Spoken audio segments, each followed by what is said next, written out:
네, 이제 이번 시간에는 이제 진짜 애플리케이션에서 DB에 이제 연동을 해가지고 애플리케이션에서 이제 저장하는 게 기존처럼 메모리에 저장되는 게 아니라 데이터베이스에 인설트 쿼리를 날리고 셀렉트 쿼리를 날려서 DB에 넣고 빼는 걸 한번 해보겠습니다. 자, 그것도 이제 가장 오래된 고대 방식으로 20년 전 방식으로 해보겠습니다. 자, 여러분 참고로 이거는 여러분들의 이제 정신 건강을 위해서, 저의 정신 건강과 여러분들의 정신 건강을 위해서 편하게 들으시면 됩니다. 네, 고대 선배님들 이렇게 했구나 정도 이제 아시면 되고, 필요할 때 찾아보시면 됩니다. 네, 그래도 어떤 식으로 이제 이런 데이터 저장 기술이 발전되어 왔는지를 보면 좋으니까요. 한번 편하게 쭉 들어주세요. 자, 먼저 이 build.gradle 파일에 JDBC와 H2 데이터베이스 관련 라이브러리를 추가를 해야 됩니다. 자, 여기 이거 있죠? 네, 이거 해볼게요. 자, build.gradle에다가 여기서 여기다 좀 추가하면 되겠네. 요거 두 개 보세요. 스프링 부트 스타터 JDBC. JDBC라는 걸 하는구나. 그러니까 자바는 기본적으로 DB랑 붙으려면 이 JDBC 드라이버가 꼭 있어야 돼요. 네, 이걸 가지고 서로 연동을 하는 겁니다.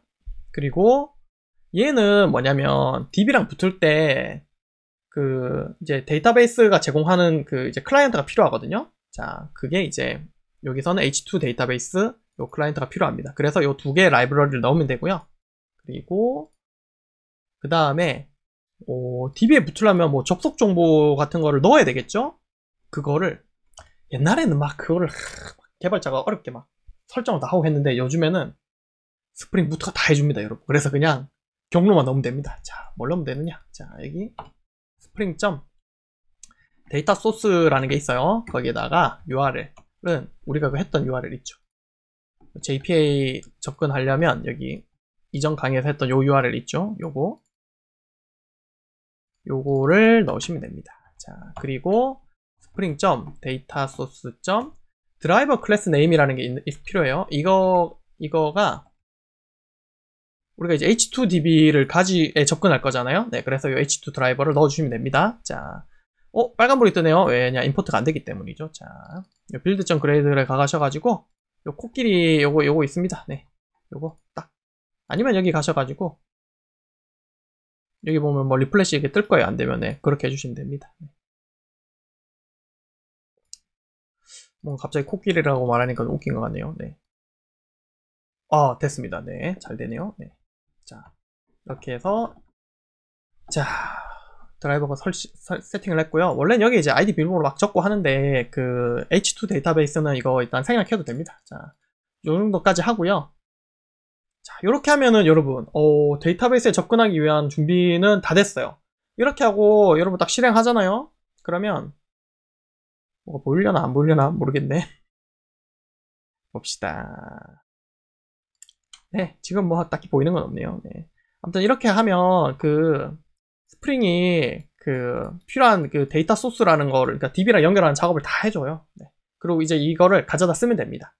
자, 그러면 이제 봅시다. 이제 그걸 해봐야 되겠네요. 자, 이제 JDBC API를 가지고 개발을 해보겠습니다. 자, 그런데 어디 개발할 거냐?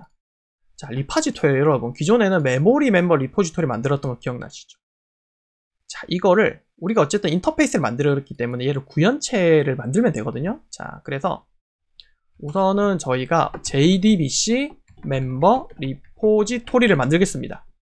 그러니까 회원을 저장한다는 역할은 지금 멤버 리포지토리가 딱 역할을 하지만, 구현을 메모리에 할 거야, 아니면 나는 DB랑 연동해서 JDBC로 할 거야 라는 이 차이가 있는 거예요. 자, 요거를 만들고요. 임플리멘트 해서 멤버 리포지토리 딱 하고, 여기서 이제 옵션 엔터 해가지고 요 임플리먼트 해주고 딱 뭐 전부 다 선택해주면 되겠죠.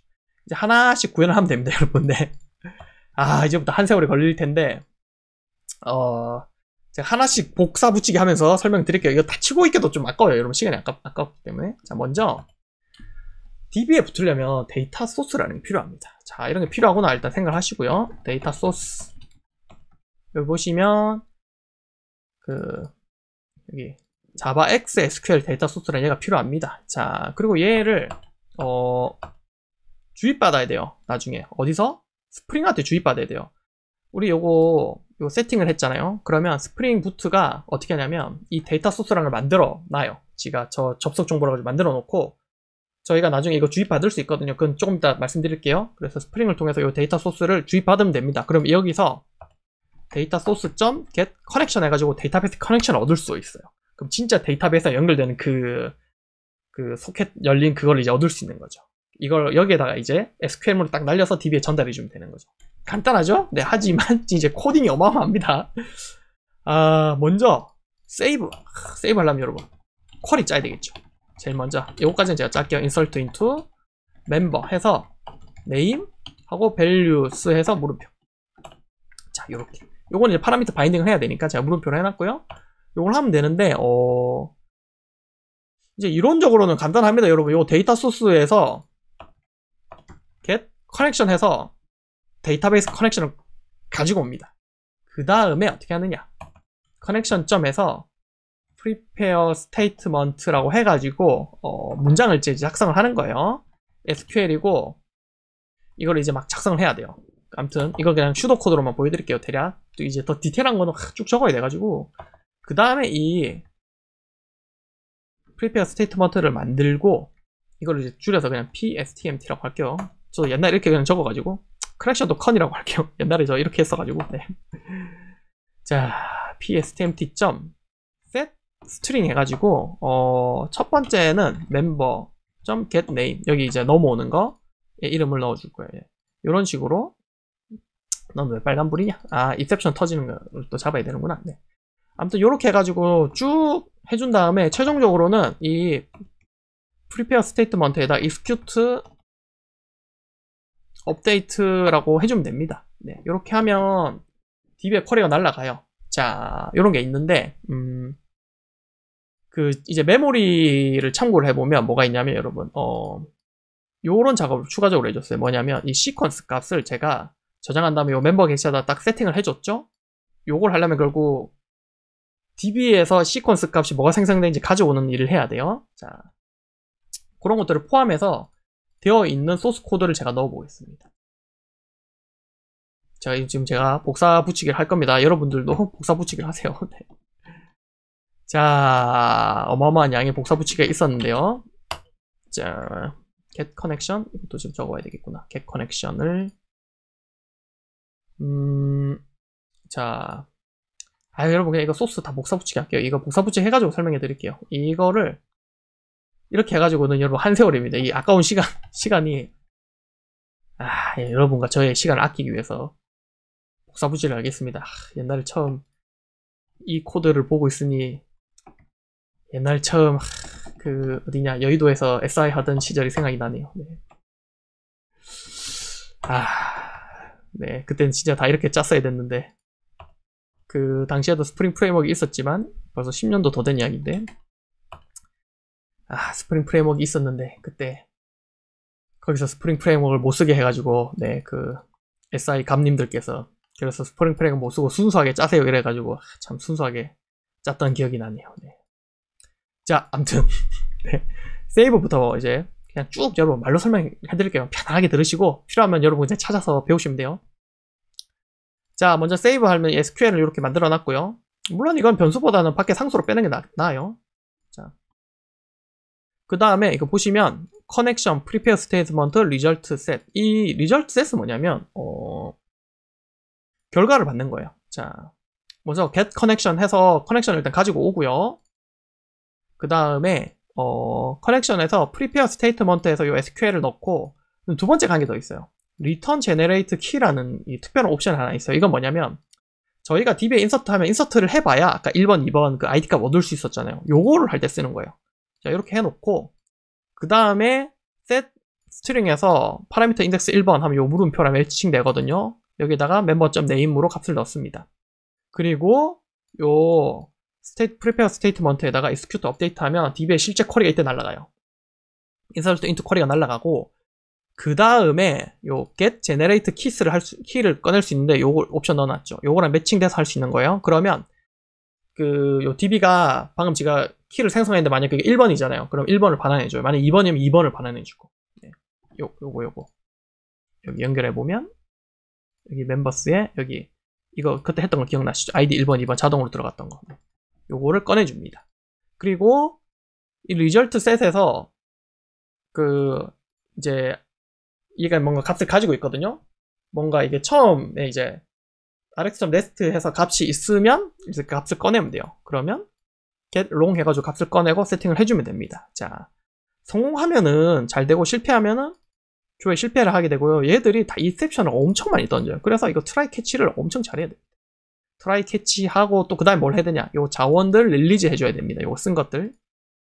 DB 커넥션 같은 거는 쓰면 이거 외부 네트워크 연결된 거기 때문에 이런 거는 끝나고 나면 바로 자원을 끊어야 돼요. 네, 리소스를 다 반환해야 됩니다. 안 그러면 큰일 납니다, 여러분. 데이터베이스 커넥션 계속 쌓이다가 대장애가 날 수도 있습니다, 여러분. 네. 요즘에는 그런 게 좀 이제 덜 하긴 한데 예전에는 이것 때문에 장애가 참 많이 났어요. 자, 그리고 이제 클로즈 리소스 하는 것도 굉장히 복잡해요, 여러분. 이거 보시면 리소스를 역순으로 막 리절트 셋을 클로즈 해주고 또 프리페어 스테이트먼트가 또 널이 아니면 또 해주고 또 커넥션이 널이 아니면 또 커넥션을 또 클로즈 해주고 막 이런 복잡한 과정을 거쳐야 됩니다. 이렇게 복잡하구나 정도 알고 있으면 되고 이제 트라이 위스 리소스 문법으로 해도 되는데 네, 그냥 저는 어차피 이거 안 쓸 거기 때문에 고전 스타일로 일단 여러분 적었습니다. 자, 그리고 업데이트가 아니고 조회 같은 경우에는 자, 이렇게 셀렉트 쿼리에서 날려서 SQL 가지고 오고요. 요게 지금 똑같습니다. 자, 그래서 커넥션 가지고 여기 SQL 날리고 프리페어 스테이트먼트 세팅한 다음에 얘는 이제 execute 업데이트가 아니고 조회는 execute 쿼리예요. 쿼리를 해서 리절트 셋을 받아와서 만약에 값이 있으면 멤버 객실을 쭉 만든 다음에 여기 반환을 해줍니다. 네. 그리고 find all 또 마찬가지예요. 근데 얘는 그냥 다 조회이기 때문에 더 단순하겠죠? 네. 똑같이 해서 execute 쿼리에서 얘는 근데 이제 리스트 컬렉션에 담아가지고 쭉 루프 돌리면서 collection.add 해가지고 멤버를 쭉 담습니다. 그리고 멤버를 반환하면 됩니다. 네, find by name도 비슷하고요. 이렇게 해서 쭉 하면 되고 네, 없으면 옵셔널 empty라고 해서 이렇게 넘겼습니다. 자, 이렇게 한 다음에 여기서 이제 한 가지 정도만 더 설명드릴게요. 이 데이터 소스에서 내가 직접 get 커넥션을 할 수도 있어요. 근데 이러면 계속 새로운 커넥션이 주어지고 이게 아니라 여기 보면 제가 스프링 프레임워크를 어쨌든 통해서 데이터 베이스 커넥션을 쓸 때는 이건 그냥 여러분 참고로만 알아두세요. 요 데이터 소스 유틸스를 통해서 get 이 코드를 여러분 직접 쓸 일이 없어요. 근데 이제 그냥 참고차 그냥 어드밴스라 생각하시고 편하게 들으세요. 데이터 소스 유틸스를 통해서 이 커넥션을 획득을 해야 됩니다. 그래야 이게 이제 막 이전에 막 트랜잭션 이런 게 걸릴 수 있거든요. 뭐 데이터베이스 트랜잭션 이런 게 걸릴 수 있는데 그러면 데이터베이스 커넥션을 똑같은 걸 유지를 해야 되고 막 이제 그게 유지를 시켜줍니다. 네, 그런 내용이고 그래서 스프링 프레임워크 쓸 때는 꼭 이렇게 가지고 오셔야 됩니다. 닫을 때도 어떻게 닫아야 되냐면 커넥션은 데이터 소스 유틸즈를 통해서 릴리즈를 해주셔야 됩니다. 네, 요것만 주의하시면 나머지는 이런 게 있구나 정도 아시면 됩니다. 네.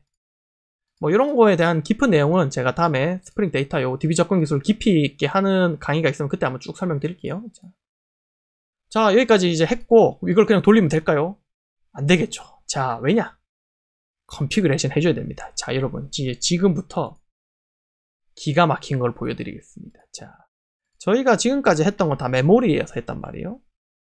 그러면 자, 이 메모리 멤버 리포지토리를 쓰고 있었어요. 어떻게?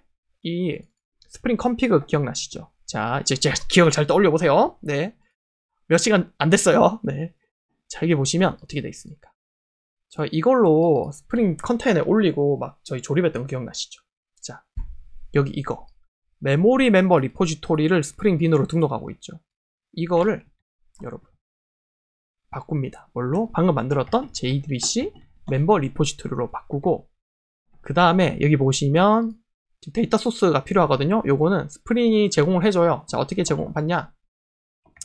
데이터 소스 이렇게 해서 오토 와이어드 이렇게 받아도 되고요. 아니면 이렇게 해서 construct 하고 여기서 오토 와이어드 이 컨피그레이션 한 것도 스프링 빈으로 관리가 되기 때문에 스프링에 이렇게 해두면 이 스프링이 관리하는 그러니까 스프링 부트가 데이터 소스를 여기 아까 이 설정 파일 설정해 놓은 거 있죠. 이걸 보고 스프링이 자체적으로 빈도 생성해 주거든요. 이 데이터 소스를 만들어 줍니다. 데이터베이스와 연결할 수 있는 그런 정보가 있는 걸 만들어 주고 얘를 이렇게 주입을 해 줍니다. 자, DI 해 주는 거죠. 그럼 우리는 이거를 딱 해서 쓰시면 돼요. 그러면 여러분 지금 중요한 게 있습니다. 제가 지금 다른 어떤 코드도 손대지 않았어요. 제가 어떤 코드도 변경하지 않았어요. 오직 JDBC 멤버 리포지토리라는 이 클래스를 만들고 이 인터페이스를 확장했죠. 어디 갔죠? 여기 인터페이스를 구현체를 만들어서 확장한 거죠. 확장을 하고 사실 어떤 코드도 손대지 않았어요. 뭐만 딱 손댔냐? 이거 이 스프링이 제공하는 컨피규레이션만 딱 손댔어요. 돌려볼게요. 이제 자, 주의할 거 H2 데이터베이스에 꼭 여러분 실행해 두셔야 됩니다. 이거 실행 안 돼 있는 상태로 돌리면 당연히 DB 접근이 안 되겠죠. 돌려볼게요. 한 방에 잘 달려나. 여러분 항상 이거 데모 귀신이 붙어가지고. 자, 로컬 호스트 8080 들어왔습니다. 자, 회원 목록 들어가면 이거 여러분 DB에 있던 거 기억나시죠? 이거 자, 일단 이제 가입해 볼게요. 이거 스프링 말고 얘는 이제 JPA로 해보겠습니다. 자, JPA 등록. 회원 목록 딱 가보면 들어가 있죠. DB 콘솔에서 보겠습니다. 쿼리 날려보면 3번 들어가 있죠. 네. 자, 이렇게 해서 지금 보시면 이 데이터베이스에 접근한 게 굉장히 잘 동작하고 있는 걸 여러분 확인할 수가 있습니다. 자, 이렇게 해서 확인을 해봤고요. 자, 이제 그림으로 설명을 드릴게요. 사실 여러분 제가 중요한 얘기는 이 얘기예요. 우리가 스프링을 왜 쓰냐 하면은 지금 이런 것 때문이에요. 그 이제 객체지향적인 설계가 좋다 하는데 왜 좋은가 하면 이제 이런 걸 이제 소위 다형성을 활용한다고 그러거든요. 인터페이스를 두고 구현체를 내가 지금 바꿔끼기를 할 수 있잖아요. 스프링은 이거를 굉장히 편리하게 되도록 스프링 컨테이너가 이거를 지원을 해주는 거예요. 그리고 여러분 이제 소위 말하는 그 디펜던시 인젝션이라는 것 덕분에 그거를 굉장히 편리하게 한 거예요. 과거의 개발 스타일이라면 어떻게 했냐면 이런 코드를 바꾸는 순간 보통 요 멤버 서비스가 요 멤버 리포지토리를 알고 있거든요. 그래서 여기 멤버 서비스 코드를 수정해야 돼요. 이게 메모리 멤버를 의존하는 거에서 저걸 이제 JDBC 멤버 리포지토리를 의존하는 걸로 어쨌든 코드에 수정이 일어나야 되거든요. 근데 멤버 서비스 같은 게 막 여러 개면 오더 서비스, 멤버 서비스, 무슨 서비스 있으면 그걸 다 고쳐야 돼요. 그런데 여기는 기존의 코드는 하나도 손대지 않고 오직 이 애플리케이션을 설정하는 코드, 이걸 이제 어셈블리라고 하는데 뭔가 조립한다고, 이런 애플리케이션 조립하는 요 코드만 딱 손대면 나머지 실제 애플리케이션에 관련된 코드는 하나도 손댈 게 없는 거예요. 자, 이거를 굉장히 편리하게 해주는 게 스프링의 장점입니다. 자, 그림을 한번 볼게요. 자, 그래서 멤버 서비스는 사실 지금 멤버 리포지토리를 의존하고 있어요. 자, 그리고 멤버 리포지토리는 구현체로 메모리 멤버 리포지토리와 JDBC 멤버 리포지토리가 있죠. 자, 그런데 자, 이제 스프링 컨테이너에서 설정을 어떻게 바꿨나요? 기존에는 요 메모리 버전의 멤버 리포지토리를 스프링 빈으로 등록을 했다면 이제 얘를 빼고 어떻게 합니까? JDBC 버전의 멤버 리포지토리를 딱 등록을 했어요. 그리고 나머지 손댈 게 하나도 없죠. 그러면 구현체만 얘로 바뀌어서 이제 얘로 쫙 돌아가는 거예요. 자, 이거를 이제 뭐라 그러냐면 여러분 이제 그 솔리드 단일 책임 원칙 쭉쭉쭉 시작해서 이런 SOLID라고 한번 검색해 보세요. 자, 그게 있는데 그 중에서 이제 제일 중요한 게 저는 이 개방 폐쇄 원칙이라고 생각을 해요. 이제 소위 OCP라고 하는데요. 오픈 클로즈 프린시플이라는 건데 사실 얘가 이제 말이 안 되는 거죠. 뭐냐면 확장에는 열려 있고 수정에는 닫혀 있다. 아니 뭔가 수정을 해야 확장을 하지. 어떻게 이제 수정이라고 하기도 이걸 변경이라고도 하기도 하거든요. 자, 아니 애플리케이션을 막 확장할 수 있대. 그러니까 확장한다는 게 막 기능을 추가하거나 이럴 수 있다는 거예요. 그런데 변경에는 닫혀 있대요. 이게 이상하잖아요. 이게 되게 말이 안 되는 거잖아요. 그런데 이 인터페이스 기반의 어떤 다형성, 꼭 인터페이스가 아닌다 하더라도 객체 지향에서 말하는 그 다형성이라는 개념을 잘 활용을 하면 이렇게 기능을 완전히 변경을 해도 애플리케이션 전체를 수정할 필요가 없는 거예요. 물론 조립하는 코드를 수정을 해야 돼요. 그거는 이제 어쩔 수 없죠. 하지만 실제 애플리케이션 동작하는 데 필요한 코드들은 하나도 변경하지 않을 수 있는 겁니다. 자, 그래서 이제 이게 바로 이제 개방 폐쇄 원칙이 여러분들이 지켜진 거예요. 저희가 JDBC 기반의 멤버 리포지토리를 만들었고 그랬지만 기존 코드는 하나도 손대지 필요가 없었어요. 자, 그리고 이제 스프링의 DI, 이제 디펜던시 인젝션을 활용하면 기존 코드를 전혀 손대지 않고 설정만으로 구형 클래스를 변경할 수가 있습니다. 네, 방금 이제 스프링의 디펜던시 인젝션이 이제 저는 빈으로 등록한 거고 나머지 이게 인젝션 해준 거는 스프링이 쫙쫙쫙 해준 거죠. 네. 자, 그래서 이제 회원을 등록하고 DB의 결과가 잘 입력되는지 확인을 해봅시다. 그리고 회원 데이터를 DB에 저장함으로 스프링 서버를 다시 실행해도 데이터가 안전하게 저장이 되죠. 자, 방금 해봤죠. 내렸다가 다시 올려볼게요. 껐다가 다시 해도 자, 이제 목록에 가보면 데이터가 남아있는 걸 확인할 수가 있습니다. 네. 자, 이제 여기까지 한번 해봤고요. 네. 그러니까 스프링 뭔가 이런 경험을 이제 여러 번 해보시면서 이제 객체 지향이 진짜 사실 상속 이런 것보다는 사실 객체 지향의 진짜 매력은 바로 이거거든요. 이런 뭔가 인터페이스에서 구현체를 바꾸면서도 기존 코드를 변경하지 않고 바꿀 수 있는 거. 이런 게 이제 진짜 큰 장점이라고 봐요. 네. 자, 그래서 이번 시간에 이제 JDBC를 해본 거는 여기까지 해보겠습니다. 감사합니다.